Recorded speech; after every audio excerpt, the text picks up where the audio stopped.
Hello everybody.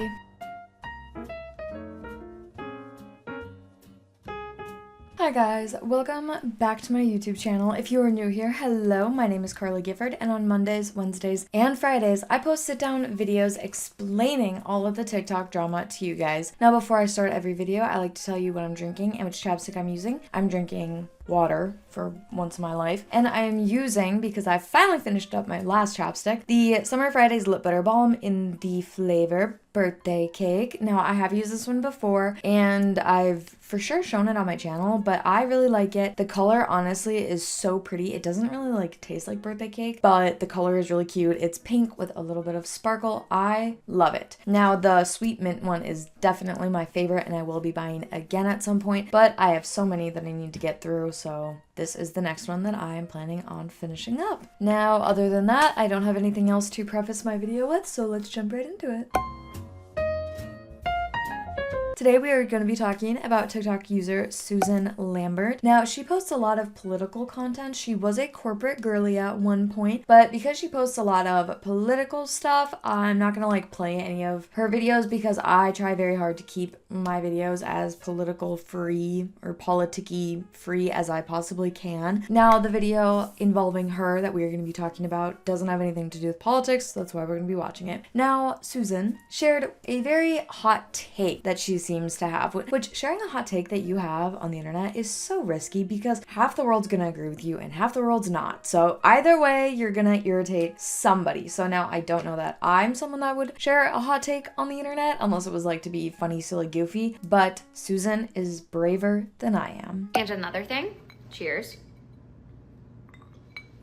Not every cool kid in high school flops after high school. Some of us were cool then and we're actually cooler now. I'm sorry, okay? And it's not to say that I haven't flopped along the way. I have absolutely had flop errors. I was real ugly there for a second. But the narrative that the cool kid in high school is always a loser afterwards just isn't true.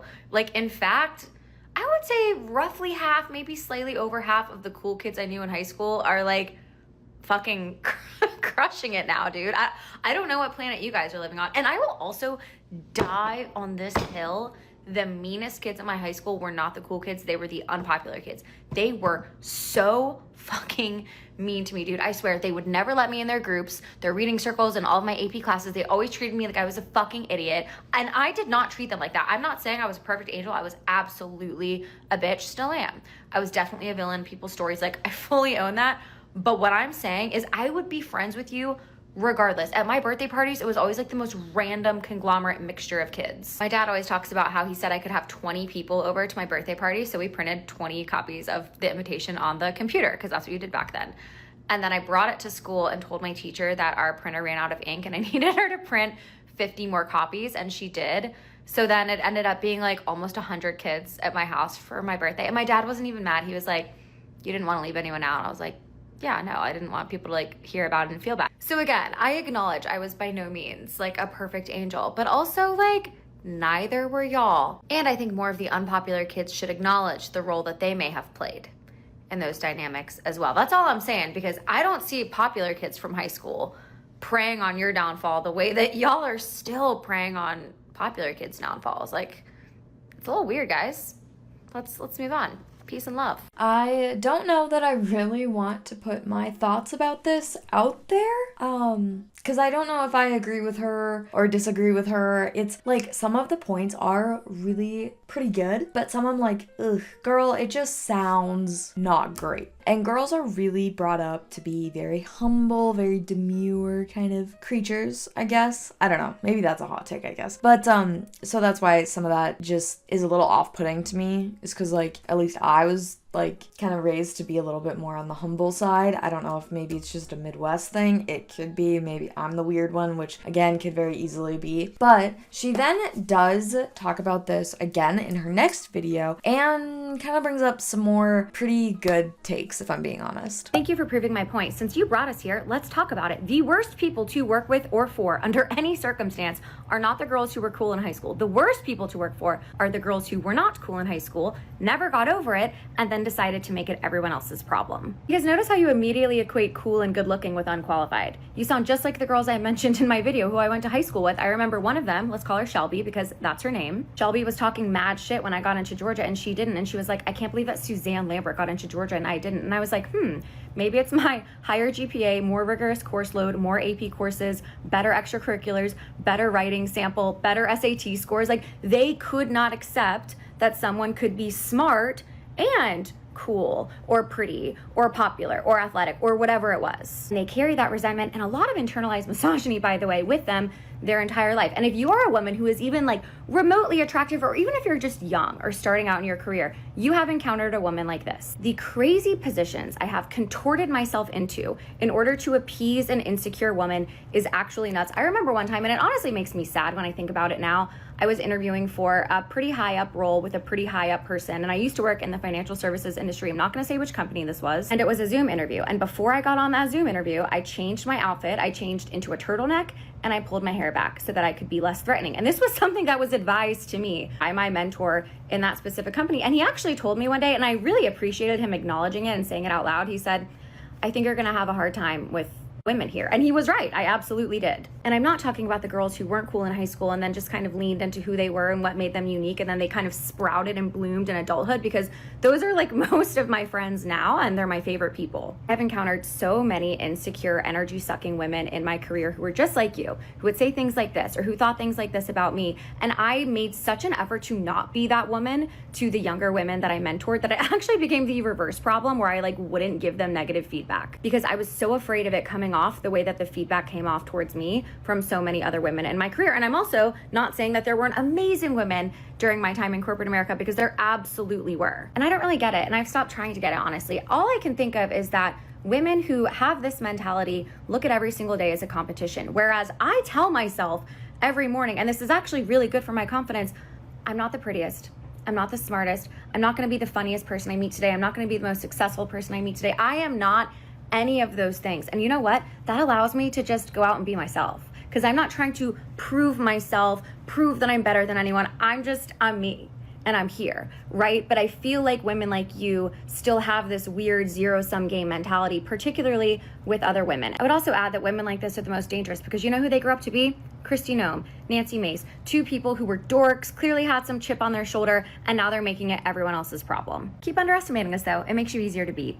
And of course, this ruffled some feathers on the internet. I just saw that video, and maybe I'm late to this, to that girl who was like, newsflash, newsflash. Not everybody who like was cool in high school peaked in high school, by the way. Like, some of us are still cool. Us. Said with such confidence. I need somebody from her high school to weigh in immediately. Also, I can tell right now from this video you're not cool. Because this is not something a cool person would say. This is something a weirdo would say. Being weird is good. You gotta draw the line at the O, though. Being a weirdo, that's not good. A little letter makes a big difference. The thing with high school popularity is, like, first of all, who gives a fuck? But secondly, like, of course it's not a monolith. Like, not everybody I know who was like getting bullied in high school is like a tech CEO now, but like some of them are. And not everybody who was like generally well liked was also like a flaming cunt, but like some of them were. So I don't know about her situation or your situation, but I do know this to be true, which is that the girl who bullied me in high school is now a professional Disney adult. So life finds a way. Very cool kid in high school flops after high school. Some of us were cool then and we're actually cooler now. I have to caveat this by saying I did not know who that lady Suzanne was before I saw that video I just stitched of her talking about how she was cool and popular in high school and now she is still cool and popular today. And to be honest, when I saw it originally, because of her Republican hair and makeup and kind of like bitchy, like mean vibe, I thought she was that Republican talking head pundit lady. Her name was like Tony something. I thought that's who this was. I was like, oh, she's back on the internet. Ugh. But basically the Suzanne lady was kind of going on and on about actual bullies in her high school were the unpopular, not cool kids. Frankly, I think that's a really weird take for anyone who is not just a graduating high school currently cheerleader, did all that, you know. I'm much cooler now.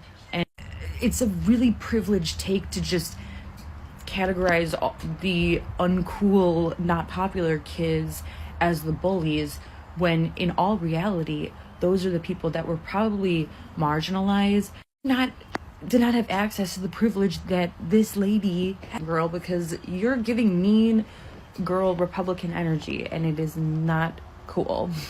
Also, if you are cool, you do not have to advertise that you're cool. People just know. Like me. Now, I do want to say that I think it is pretty cool that we can have conversations like this online. It is interesting to get many different points and perspectives. However, like I said, I'm not going to offer mine. Plus, when I do, people get upset with me anyways, which is reasonable, I guess, but I don't really enjoy that. So I'm not sharing how I feel about this, but I am curious what you guys think about this. If you're brave enough, comment down below. What are your thoughts and opinions and feelings on her video, on her original hot take? I'm very curious to see what everybody thinks, but that is the situation as it stands right now. So thank you guys so much for sitting down and watching my video. I hope that you sit and watch the next one. Thanks for watching, guys. Bye.